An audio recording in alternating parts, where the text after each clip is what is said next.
All right, so this is our almost penultimate, or in other words, the second to the last set of notes or slides or deck of slides. We got 50 slides. It's a pretty straightforward kind of topic. The idea that we should understand is that stress is kind of natural. It's not a good thing if there's too much of it. And so we need to look at what causes stress, and working in a job where you're facing people who are not happy, that's gonna be a situation where there's gonna be some stress. And so what can we do to moderate that stress and to manage it? And so that's what today's topic is about. And so one of the suggestions, I guess, here with a little misorganized, is that there's certain skills that in other words, there's something that we can do to sort of prevent stress in the first place by being ourselves organized in a way so that we don't sort of, that we're not harming ourselves in our behaviors, that our behaviors are not undermining us, is a better word, because so yeah, by self-management skills, organizing ourselves so that we do our tasks when we before the deadlines come, this type of thing, preparing ourselves with by educating ourselves, I guess you could say, to the level that we need to be successful in whatever it is that we're doing. So that's what we refer to there as our self-management skills. Those are useful in any job, and so certainly useful in the service desk. I clicked, but it didn't move, so I'll click again. All right, here we go. I really like this graph, and I think it's a very good sort of indicator of what we should be thinking about when we're thinking about stress. How does it affect us in the service level, but also anywhere else? And so the colors I think are useful, but also if we notice that the graph goes up and has an apogee there, it has a point where it says highest and then goes down, and the graph, it doesn't show so clearly because it's not marked outside, but the performance is what's being measured in the vertical axis. So what we're seeing is performance rises to a point and then deteriorates and can collapse down to zero as the stress increases. So over here at the very bottom corner, we have very little stress and no performance. So that would be like, I will pay you to stay home. Don't bother come to work. You have nothing to worry about. All your worries are over. You will have very little stress, and you will also have very little performance, like none. So we add a little bit of stress. What we find is that our performance starts to improve straight away, right? So you do actually have to come to work at 8 o'clock every day. Not too much is expected of you, but some is expected of you. Then we start getting in this round. As more is expected of us, our stress, or we have a better performance. At a certain point, then the more stress that we have, so this could be because of micromanagement, or overloaded in our work, or sort of stressful interactions in our work, then we get to a point where as more stress is added, our performance does not increase, and our performance actually then starts to decrease. And that's the situation where we can get to this thing called burnout. And burnout is when the person breaks down, as it says there. The person breaks down in their performance. They have to take time off work, will not be able to contribute in the work anymore. And this is just I guess we could say, well, we'd like to think, oh yeah, I can just keep on doing more and more and more, but really no. There's a certain level of sort of self-help that people have to do. You have to have a certain amount of rest. You have to have a certain amount of recreation. You have to have a certain amount of de-stressing, and this is well understood. And it's why I think we have things like weekends and all of the other things.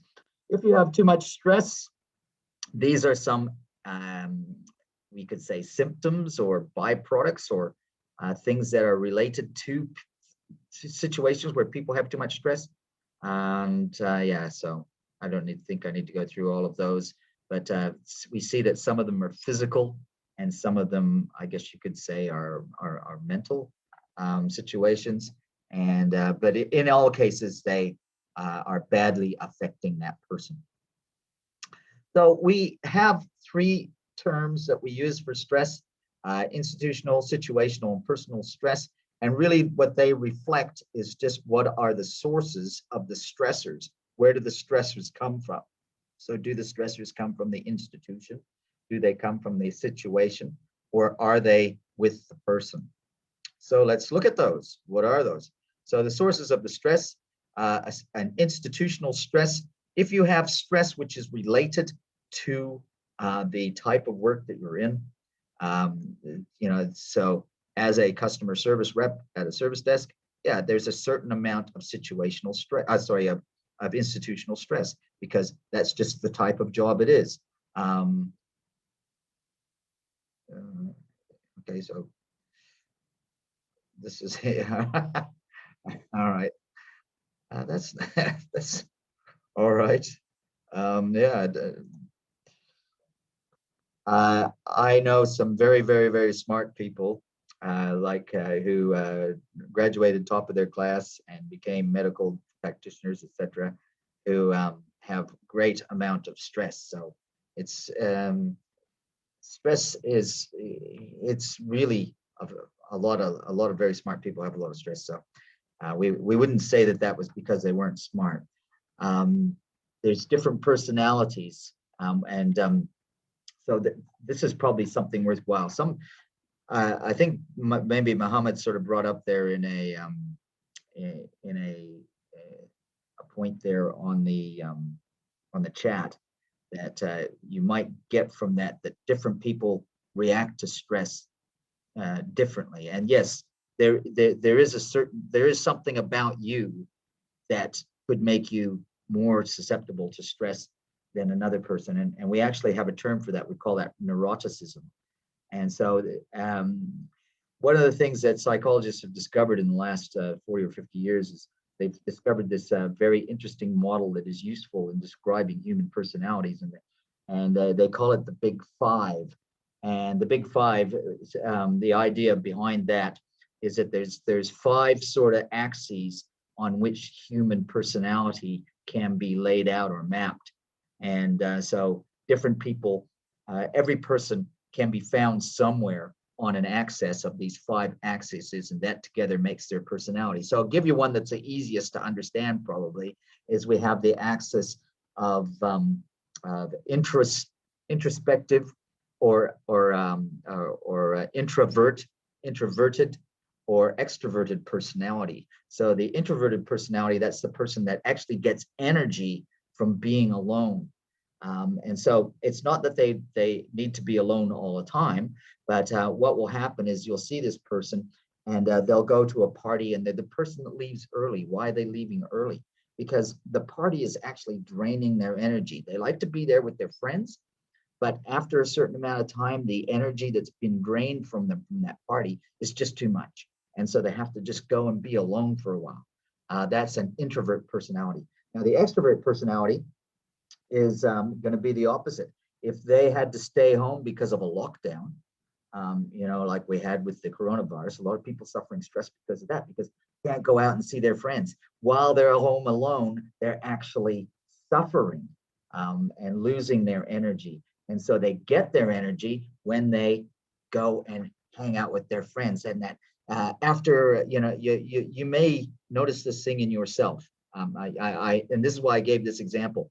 You may notice this thing in yourself where you either feel that after 2 hours of being alone, then you feel good, or after 2 hours of hanging out with your friends, that makes you feel good. Well, that will place you somewhere on the introvert extrovert axis of that personality thing. But what I'd say is that most of us are not exactly one or the other. We're sort of somewhere along that line. We're a little bit introverted, but maybe we're mostly extroverted, or we're a little bit extroverted, but we're mostly introverted. And so even an introvert will go out to parties sometimes because, everybody needs to be with people, but they get their energy from being alone. So that's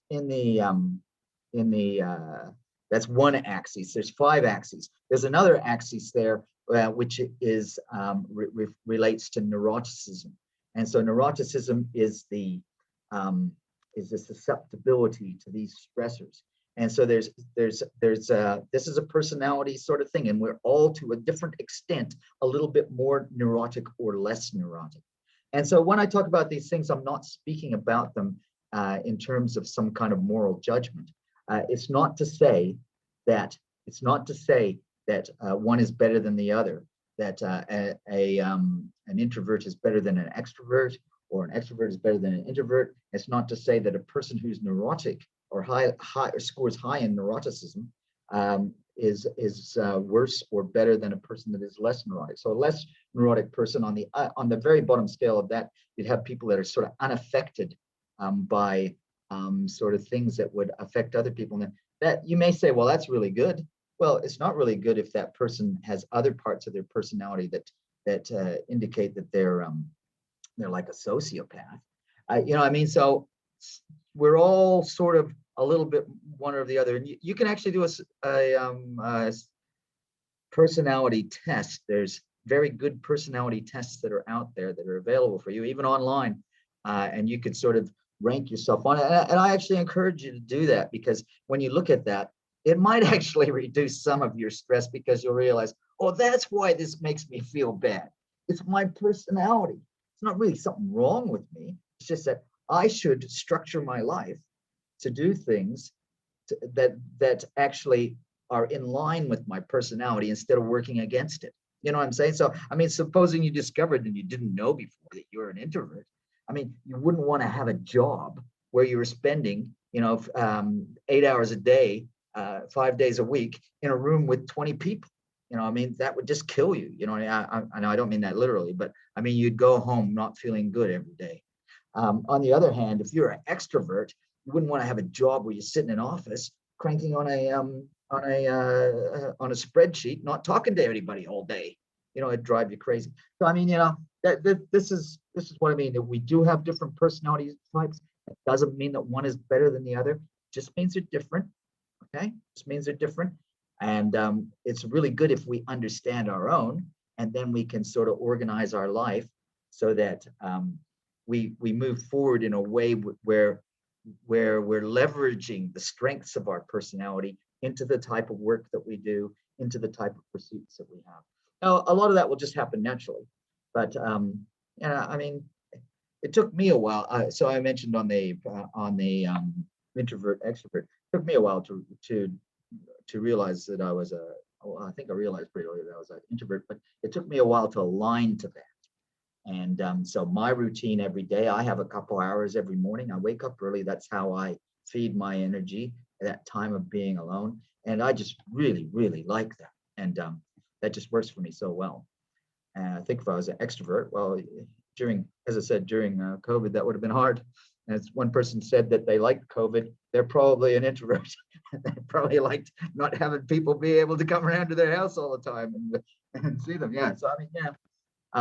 I kind of liked it from that point of view too. All right, so we talked about a minute ago the institutional stressors, the type of work that you do.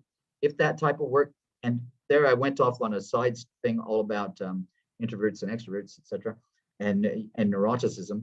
But if you have that particular personality, there's certain jobs that you don't want to do, right? So those are institutional stressors that are going to bother you. A situational stressor is going to be a little bit more immediate and specific. So what we mean by that is you may be working in a bank or a call center or whatever, and most of the time it's okay. But then along comes this particular situation. And it could be a very bad deadline, or it could be a very bad interaction with a customer. But it's some negative situation that is just making your work really, really hard. Now, if that happens on a common basis, yeah, you got a problem, right? So, but that's a situational stressor. They're kind of related, I suppose you could say. So here's some sources of work that could come to you. So like you said, conflict with coworkers. I mean, you could be working in a bank, everything's lovely, and then a particular conflict with a coworker or some coworkers could make life pretty bad for you. And that could be in a bank, or it could be in a call center, it could be in a college. So it's not institutional, it's just the fact of the people that you're with. Some things there, too much work, not enough training, not enough career opportunity, etc. I'll let you look at all of those things in your own time. Now, personal stressors, these are things that are not related to your job, but still affect your level of stress and how you feel. And that is then going to impact upon your job. So, I mean, there's just a lot of personal things that can really just cause a lot of stress, obviously. When you leave work and you go home, you still have a life. There's still things that affect you and your stress. And I'm sure all of you have felt those. And I saw this in I saw somebody put a graph of the levels of stress and different lifetime events and how they affect your stress. And it really surprised me when I saw it, because there's certain events that we think of, oh, that's a really nice thing. That's what I want. We might even be working towards this thing happening. But it really is kind of stressful. And so I'll give you an example of that. So people getting married. Most people want to get married. It's a good thing to get married. Everybody wants to do that. Or not everybody, most people. But is it stressful? Well, you just talk to somebody who just got married, right? 6 months of planning and all of this stuff, and you got 2 families that you got to organize, and a lot of stuff. It's kind of stressful. Another one related to something like that is when a woman has a baby.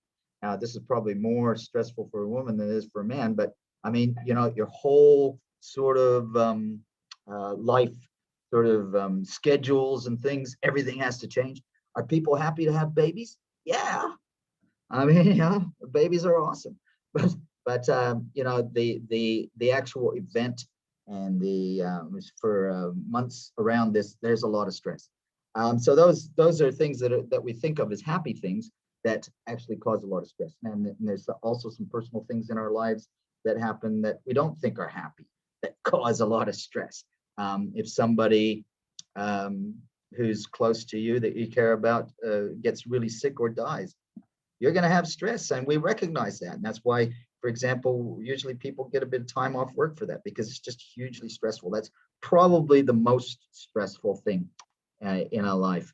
And then after that would be sort of something like a marriage breakdown, a divorce, or something like that. But then soon after that, surprising enough, is these other events that we look at as kind of good, but they're also very stressful. So those are personal stresses. They usually come from things, people close to us in our family, and they're not always bad things, but they are stressful. All right, so then we get this idea of layers of stressors.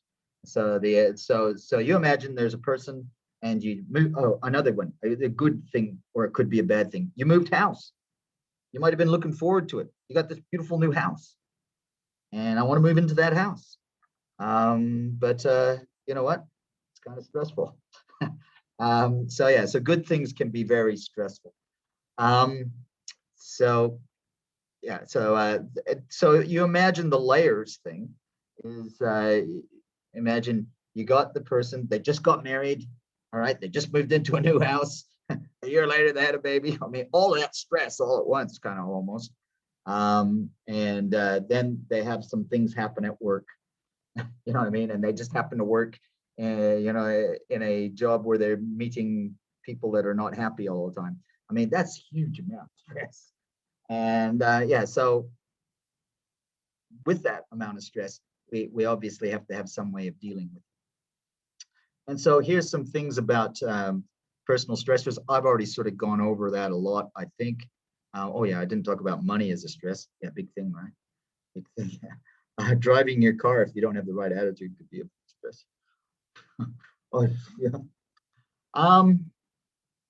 So here's the idea here about how much control do you have over the stressor and how much you're exposed to the stress. I don't know if you guys have heard of this concept of stoicism. It's actually a sort of almost a philosophy. And the idea there is, one of the ideas is that discovered his neighbor's carrying it. Yeah. Yes, I've heard of something like that, Muhammad. Yes, I had a discussion with somebody about something like that. So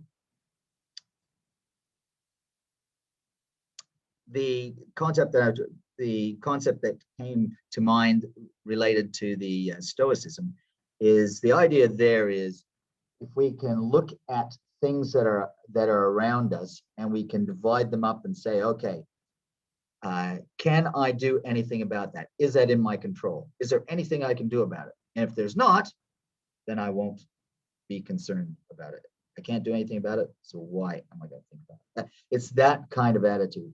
Now, if you have a stressor that's coming to you from outside that is, how you say, almost existential, then you have to do something about it. But generally speaking, so things like, well, I've been told a month ago that I have to move. So I've been in this house for a year. A year before that, I was told I had to move. So, it's just because our employer provides our accommodation for us. Employer got a new contract. I mean, so I noticed some of my colleagues seem to be a bit upset about that, but I tried to do this stoic thing, right? Is there anything I can do about it? Well, I'm going to have to move. So am I going to worry about it? Well, no. I'm just going to, when I have to do the move, I'll do the move. But, sort of pulling your hair and sort of shedding tears and things like that, it's not going to make it better. I recognize that. And so I'm just not going to do that.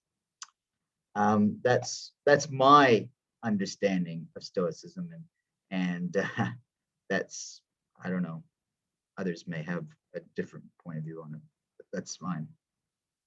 All right. So if you cannot change, if you cannot control the situation, as it says there, you could change. So what if my employer said to me, well, you have to move.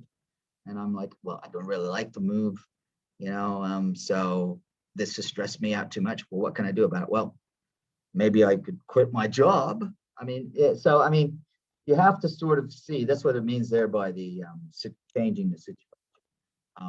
You have to look at what is available to you and what can you do with it. HR in the same way, indeed.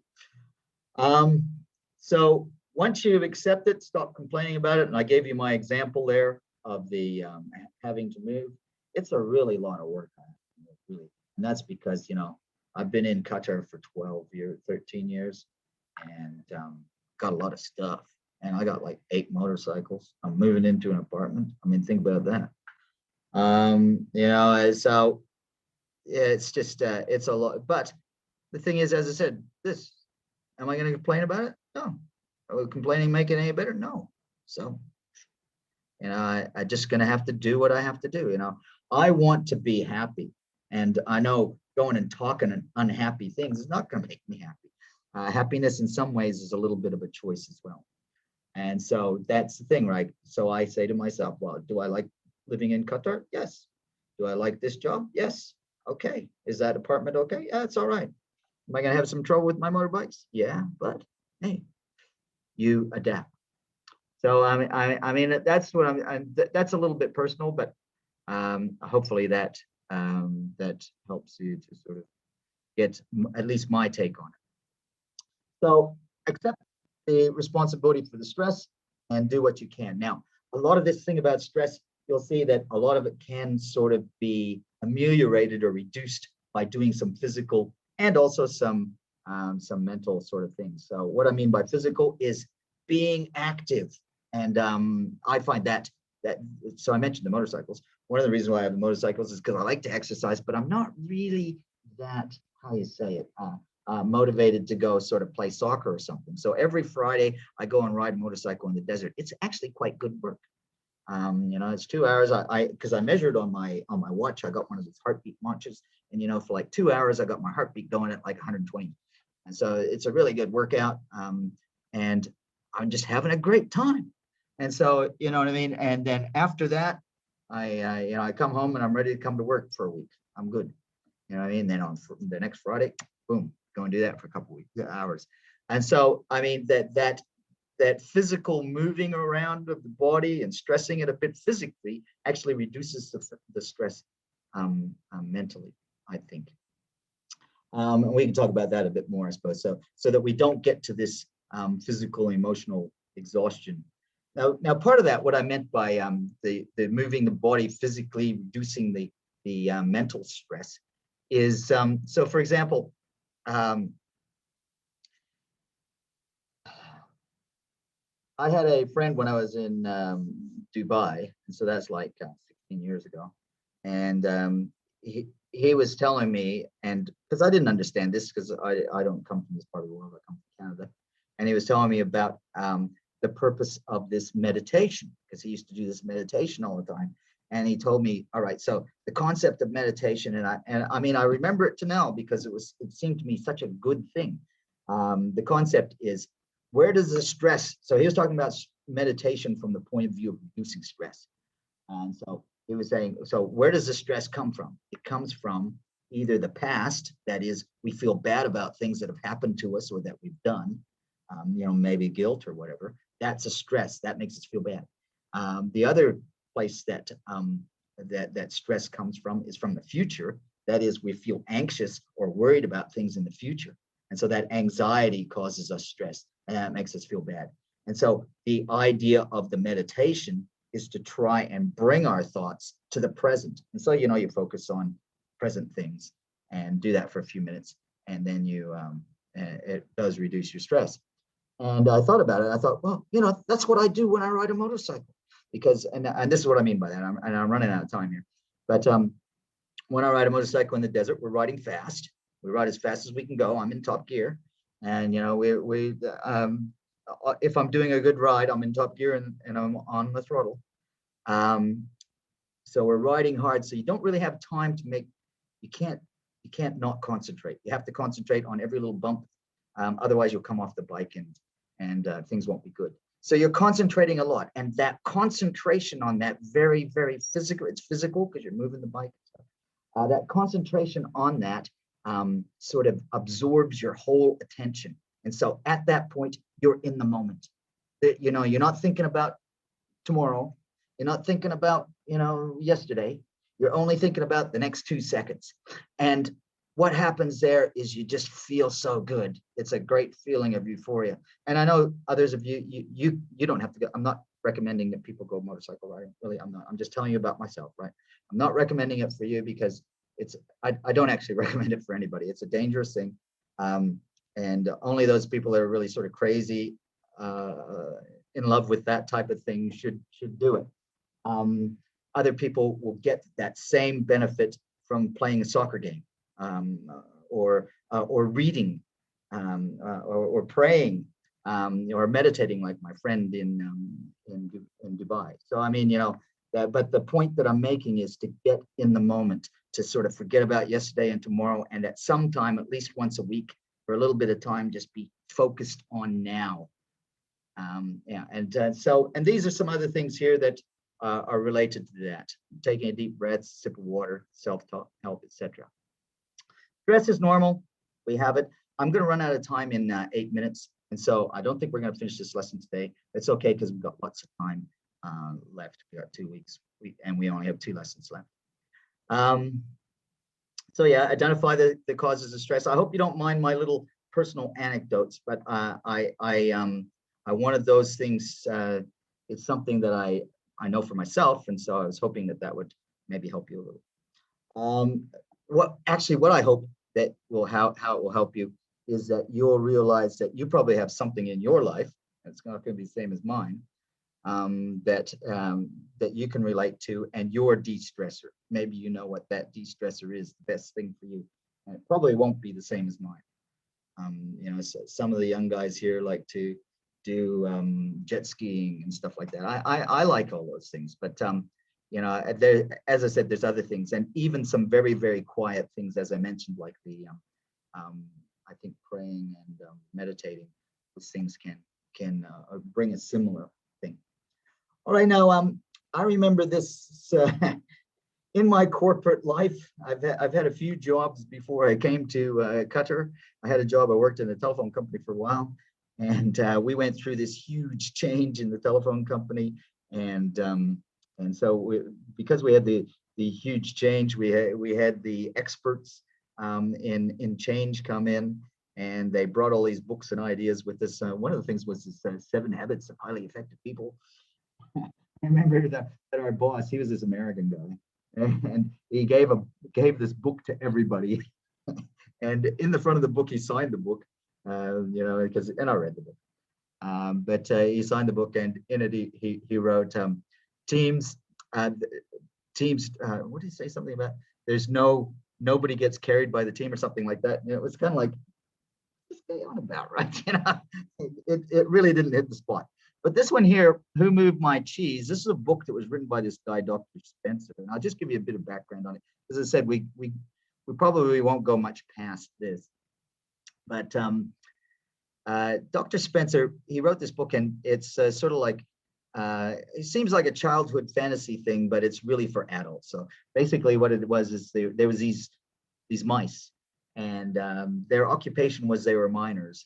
And they're miners, and yeah, when I say miners, they dig in the ground to pull up stuff. But what they were digging up was cheese. And so every day they'd go off to work and go down into their hole and dig around, and they'd get their cheese and bring it back and eat their cheese, and that was their life, and they were happy. Then one day they went down into the mine to get the cheese, and they went and there was no cheese.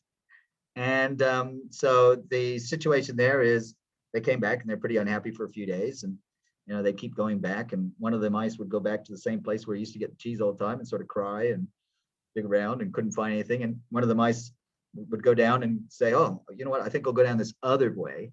And eventually the one that went down the other way found some more cheese. And so it was a story with a moral, and the moral is, when somebody moves your cheese, and you no longer, the things that you were doing before not working anymore, then you probably should go and do something else. And that includes maybe your job doesn't exist anymore. So that was the idea then. Back in the 90s and early 2000s, there was a lot of sort of turning in various occupations because of the effects of technology coming in. And I think that we need to expect that now and in the future as well. So what I mean by that is that people won't necessarily have the same job that they start off with when they're 25, and they'll retire out of that job when they're 65, having worked in the same place for 40 years. Is not likely to happen. So as a result of that, we have to be ready to change a few times during our year. So we always have to sort of keep our ear to the ground on what are the new things that are happening, so that we can be ready to move into that new opportunity. So in a way, it's kind of almost an entrepreneurial sort of mindset, which is always looking for a new opportunity. So that's the idea of this. When change comes up, change can be very stressful, but it'll be a lot more stressful if you resist it. If you're that mouse that's down there in the mine, you keep going back to the old place where you used to find your cheese. Cheese not there anymore. You know what I mean? That's going to be stressful. But if you're that mouse that goes and down another line to find a new place where maybe there's some cheese, and then actually find it, you're going to find your life less stressful. And so that's what I guess I'm suggesting, is that you be prepared to make a change. If something's not working out, maybe you need to look in a different direction. I'm going to stop it there because we're going to run out of time in 3 minutes, but maybe there's some questions that people might have.